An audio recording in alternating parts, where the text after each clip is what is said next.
Hello students. तो आज की क्लास में हम लोग पैरेलल आरएल सर्किट स्टार्ट कर रहे हैं। ठीक है, तो आरएल सर्किट लिखा है जैसे, तो पैरेलल में लिया हमने आर और एल दोनों किस में दिख रहे हैं, पैरेलल में दिख रहे हैं। ओके, ठीक है, पैरेलल में आर और एल शो हो रहे हैं आपको। अब इसके बाद ठीक है, पैरेलल में आर और एल शो हो रहे हैं। करंट सोर्स लिया है क्योंकि आपको पता है कि पैरेलल में क्या होता है, पैरेलल में वोल्टेज सेम होता है। आपको हमने बहुत बेसिक क्लास में डिस्कस किया था, वोल्टेज क्या होता है पैरेलल में, वोल्टेज सेम होता है, लेकिन करंट क्या होता है, डिफरेंट होता है। ठीक है, इसलिए करंट सोर्स लिया। अभी करंट आएगा पैरेलल में, हमने नोड जंक्शन सब डिस्कस किया हुआ है। ये करंट ऐसा आएगा यहाँ पर, इस पॉइंट पर आने के बाद एक करंट इधर चला जाएगा, एक करंट इधर चला जाएगा, इधर करंट जो जाएगा वो इधर चला जाएगा। ठीक है, तो इसमें जो करंट फ्लो हो रहा होगा, ये करंट जो फ्लो होगा आई आर मतलब रेजिस्टेंस के पास का करंट, और ये आई एल इंडक्टर के पास का करंट। क्लियर है।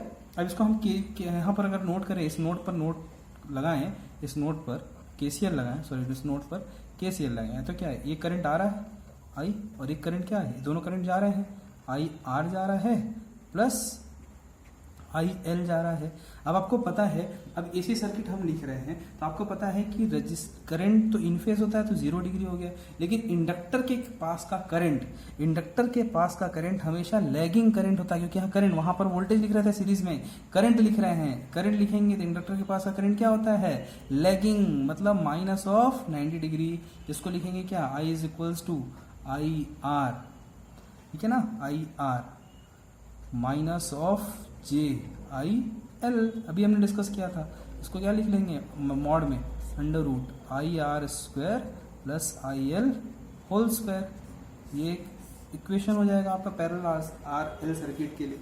ठीक है, इसको और सॉल्व करना है तो कैसे सॉल्व कर सकते हैं, देखो इसको और सॉल्व करना है तो कैसे लिखेंगे, आई का आई लिख रहे हैं, रेजिस्टेंस के पास का current voltage upon resistance minus J का जे, इसको लिखेंगे वी अपॉन क्या, वी अपॉन एक्सएल, है ना भाई। क्या लिखते थे, v equals to I into XL लिखते थे। अभी क्या है, आई दिया हुआ है तो क्या लिखेंगे, v अपॉन एक्सएल लिखेंगे, ये हो गया।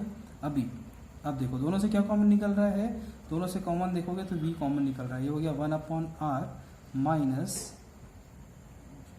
Minus J upon XL. ठीक है, ऐसे लिख लो, जरूरत नहीं है, जब जैसा चाहो वैसा हम कर सकते हैं। ठीक है, ये हो गया आई अपॉन, इसको लिख दिया v, इसको लिखा 1 upon R minus J upon 1 upon XL. ध्यान रखना ये 1 अपॉन रेजिस्टेंस, 1 अपॉन आपको बताया था v upon I, v upon I क्या होता है, v अपॉन आई होता है क्या, इम्पिडेंस z, और आपको मैंने जिस इम्पिडेंस और बता रहा था वहीं एडमिटेंस बताया था। अगर आई अपॉन 1 अपॉन जेड क्या होता है, एडमिटेंस होता है, एडमिटेंस होता है, इसको वाई से शो करते हैं, तो 1 अपॉन जेड मतलब 1 अपॉन वी अपॉन आई, तो ये क्या हो जाएगा, आई अपॉन वी, तो ये आई अपॉन वी है, इसको लिखेंगे हम क्या, इसको लिखेंगे हम एडमिटेंस, 1 आई को लिखेंगे वाई, और 1 अपॉन आर को लिखेंगे कंडक्टेंस, रेजिस्टेंस का उल्टा कंडक्टेंस, और इंडक्टिव रिएक्टेंस का उल्टा बी एल। ऐसा शो करते हैं, आप चाहो तो शो करो, नहीं तो नहीं। ये हो गया क्या, एडमिटेंस, क्योंकि हम 1 अपॉन आर के फॉर्म में नहीं लिखना चाहते वैसे। ये हो गया आपका जी है आपका कंडक्टेंस, और एक्सएल होता है रिएक्टेंस, और रिएक्टेंस का उल्टा होता है ससेप्टेंस। आप चाहो तो लिखोगे, नहीं तो कोई ज़रूरत नहीं है, आप इतने में पढ़ के छोड़ सकते हो। ठीक है, बाकी आपको समझाने के लिए मैंने समझा दिया आपको। ठीक है, कैसे कैसे किया, इंपॉर्टेंट क्या है, इसके साथ साथ ये हो गया एडमिटेंस का फॉर्मूला। ठीक, एडमिटेंस। अब इसके लिए जो सबसे इंपॉर्टेंट चीज़ है जो हमको डिस्कस करना है वो है फेजर डायग्राम। हम फेजर डायग्राम डिस्कस कर रहे हैं। ठीक है, फेजर डायग्राम डिस्कस कर रहे हैं। फेजर डायग्राम में पोजीशन ऑफ करंट बता रहे होते हैं with respect to position of voltage. ठीक है, अब आपको मैंने रेफरेंस, वहां पर सीरीज सर्किट में क्या रेफरेंस लेते थे, जो सीरीज सर्किट में कॉमन होता था।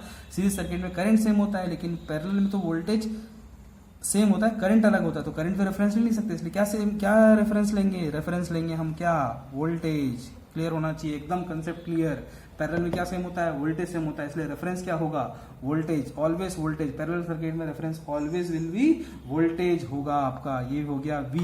इसके बाद अब रेजिस्टेंस के पास अब वोल्टेज है तो हम करंट देखेंगे, रेजिस्टेंस के पास करंट, तो हमेशा रेजिस्टेंस के क्रॉस का करंट तो इन फेज होता है। अब इसके बाद इंडक्टर के पास का करंट देखेंगे, इंडक्टर के पास करंट, इंडक्टर क्या होता है, लैगिंग, इंडक्टर लैगिंग मतलब करंट लैगिंग, इंडक्टर लैगिंग मतलब करंट लैगिंग। लैगिंग मतलब कहाँ, ऊपर नीचे भाई साहब, बिल्कुल नीचे। और इन दोनों का रिजल्टेंट क्या बन जाएगा, ऐसा कुछ बन जाएगा। तो अगर आप रिजल्टेंट ध्यान दोगे तो आप देखो ये रिजल्टेंट वोल्टेज है V और रिजल्टेंट करंट है I। तो अगर आपसे पूछूं लीडिंग या lagging, leading lagging, leading lagging क्या, करंट कहाँ है, नीचे, करंट नीचे मतलब lagging, I lagging V by less than 90 degree. तो मैंने क्या कहा आपसे, आप इंडक्टर पकड़ लो, pure inductor lagging, RL circuit series lagging, अभी भी एल लगा हुआ है सर्किट में, पैरेलल है लैगिंग, इसलिए मैं पोजीशन ऑफ करंट की बात कर रहा हूँ हर बार।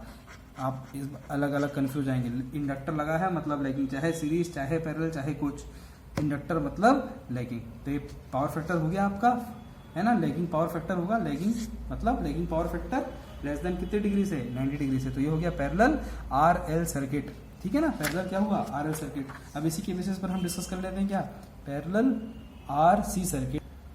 अब हम पैरेलल आरसी सर्किट डिस्कस कर रहे हैं, करंट सोर्स लगा है आर और सी पैरेलल में, करंट यहाँ पर आएगा, डिवाइड होगा करंट, एक करंट इधर, एक करंट जो रेजिस्टेंस में आएगा वो आई आर होगा, और एक करंट इधर जो जाएगा वो आई सी होगा। अब इस नोड पर लगा दो के सी एल, तो के सी एल जैसे लगाएंगे, आई करंट आ रहा है, आई और आर सी दोनों जा रहे हैं, तो ये आई आर हुआ, ये तो जीरो होता है रेजिस्टेंस के पास। रही बात आई सी, कैपेसिटर के अक्रॉस करंट क्या होता है, कैपेसिटर के अक्रॉस करंट क्या होता है, ऑब्वियसली लीड करता है वही, तो ये हो गया आई सी प्लस ऑफ 90 डिग्री, ठीक है। इसको लिख लेंगे आई, इसको लिख लेंगे आई आर, प्लस 90 हो गया प्लस जे, ये हो गया आई सी, इसका मॉड निकालना है, मॉड निकाल लो, तो ये हो जाएगा मॉड आई आर का स्क्वायर प्लस आई सी का होल स्क्वायर, ठीक। इसको और फर्दर सॉल्व करना है, जैसे उसमें सॉल्व किए थे तो कर लो।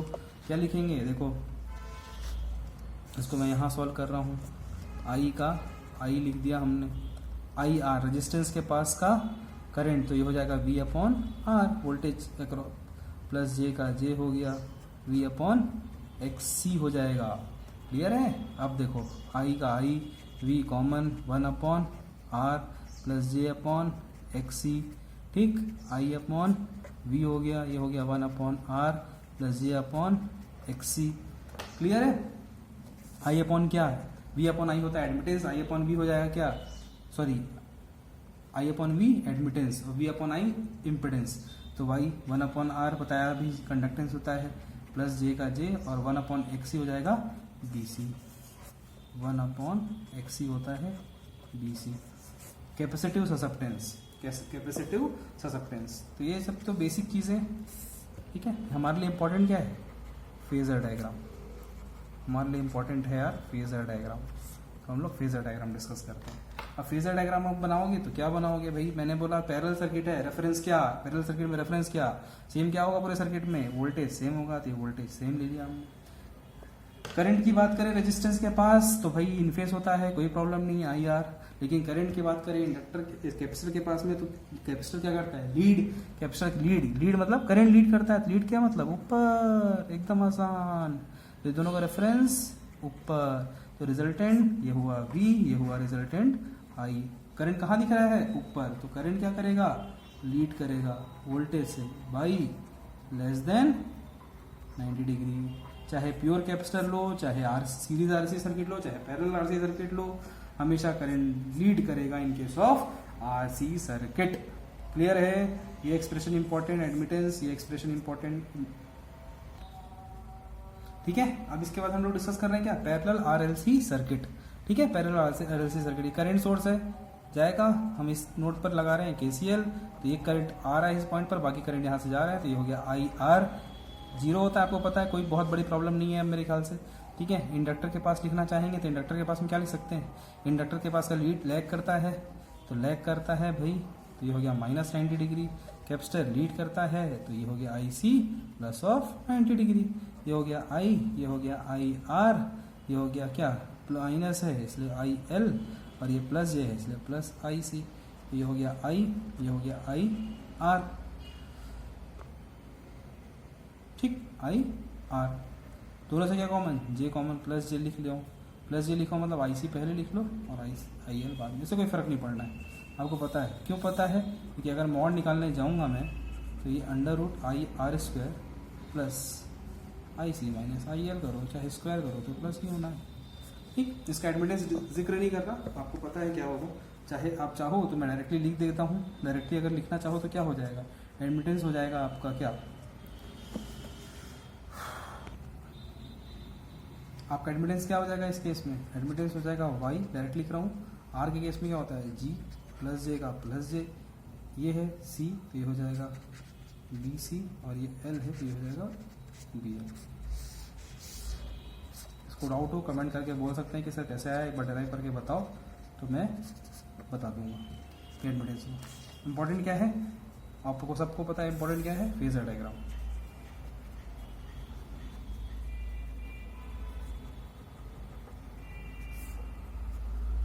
रेफरेंस क्या लेंगे जी? रेफरेंस लेंगे हमेशा पैरेलल सर्किट है मतलब रेफरेंस वोल्टेज।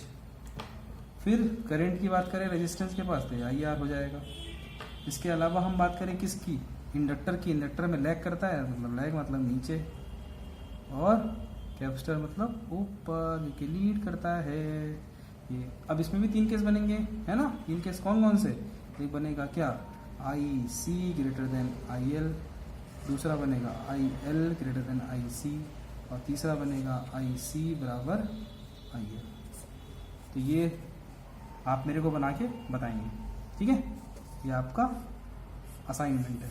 तीनों केसेस के लिए आप मेरे को तीनों केस के लिए फेजर डायग्राम बताएंगे। बहुत आसान है, जो बड़ा वो ऊपर रिजल्टेंट बन जाएगा।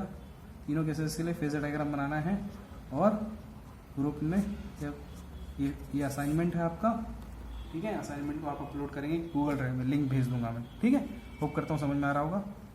आई सी यहीं पे बता देता हूँ, आई सी बड़ा है, आई सी बड़ा है तो ये ऊपर बन जाएगा, पहला केस।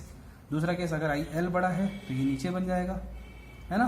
नीचे बना तो ये रिजल्टेंट हो गया, और ये तो आप बता सकते हो रिजल्टेंट नीचे है करंट, तो ये क्या कर रहा है? करंट नीचे मतलब लैगिंग, ऊपर मतलब लीडिंग, और एक बराबर है तो यूनिटी पावर फैक्टर। हो गया खत्म। इसको आपको बना के भेज देता है, होमवर्क भी खत्म, ठीक है? समझा तो दिया ही हूँ मैं, ठीक है? Okay, thank you.